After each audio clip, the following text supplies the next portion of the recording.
Bonjour à tous et merci de nous retrouver sur Maurice Info pour vos brèves du matin de ce 24 janvier 2026. Conseil des ministres. Le cabinet a pris note le 23 janvier 2026. Éducation. Le créole mauricien franchit une étape historique.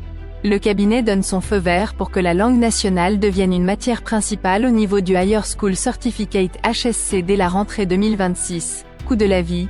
Révision des tarifs de la CWA.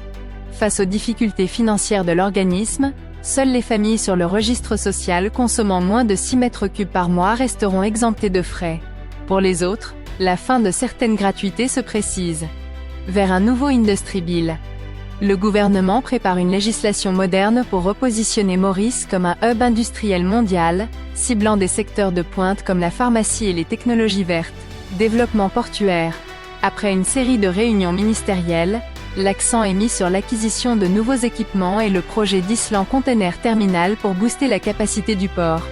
Secteur financier, vigilance après un jugement en Inde. Le cabinet analyse les retombées d'une décision de la Cour suprême indienne concernant Tiger Global et le secteur du global business, afin de préserver la crédibilité de la juridiction mauricienne. Affaires. Le cluster agricole de Terra a accueilli un nouveau general manager en janvier 2026 en la personne de Loïc Koenig, une nomination qui fait suite à celle de Sébastien Mamet au sein du groupe, au poste de managing director de Grey. Expert reconnu du secteur sucrier et fort d'une solide expérience internationale, Loïc Sessens-Koenig possède une formation approfondie en ingénierie mécanique. Il occupait auparavant le poste de Factory Executive Officer chez Transmara Sugar Company Ltd, au Kenya. Le groupe hôtelier Lux Island Resorts poursuit une cadence positive en ce début d'année. Pour cause, les recettes de l'entreprise mauricienne ont atteint 3,47 milliards de roupies pour le trimestre se terminant au 31 décembre 2025, représentant une progression de 9 par rapport aux revenus engrangés lors de la même période de l'année précédente. La hausse dans les arrivées touristiques, ou encore l'augmentation du chiffre d'affaires par chambre occupée et disponible, figurent parmi les facteurs ayant contribué à cette nouvelle performance remarquable. Sim Finance a annoncé avec fierté que son siège Simhouse a obtenu la certification LEED Gold OMV 4.1, une distinction internationale qui atteste de la performance environnementale du bâtiment ainsi que de la qualité de ses pratiques opérationnelles en exploitation, en parfaite cohérence avec les engagements ESG du groupe.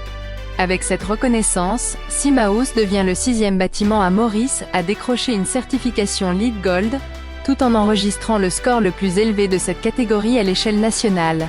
Loisirs. Les numéros gagnants du 341e tirage du Loto Vert sont le 4, le 8, le 11, le 12, le 16, le 18 et 24. Ceux qui ont trouvé 6 bons numéros remportent chacun 81 815 roupies. Météo. Un vent léger souffle sur notre région. Mi-couvert ce matin avec des averses occasionnelles surtout sur le plateau central. Beau temps au cours de la journée. Toutefois, des développements nuageux sont attendus. La petite histoire. En 41, l'empereur Caligula est assassiné par ses propres gardes prétoriens, marquant la fin de son règne tyrannique et l'avènement de son oncle Claude sur le trône impérial. 1993, des chercheurs américains découvrent la molécule qui pourrait être la cause de la maladie d'Alzheimer. 2000, AOL et Time Warner annoncent la rachat d'EMI devant la plus grande entreprise dans le domaine du disque et contrôlant un quart du marché mondial. Merci pour votre attention. Retrouvez ces informations sur mauriceinfo.mu. À demain.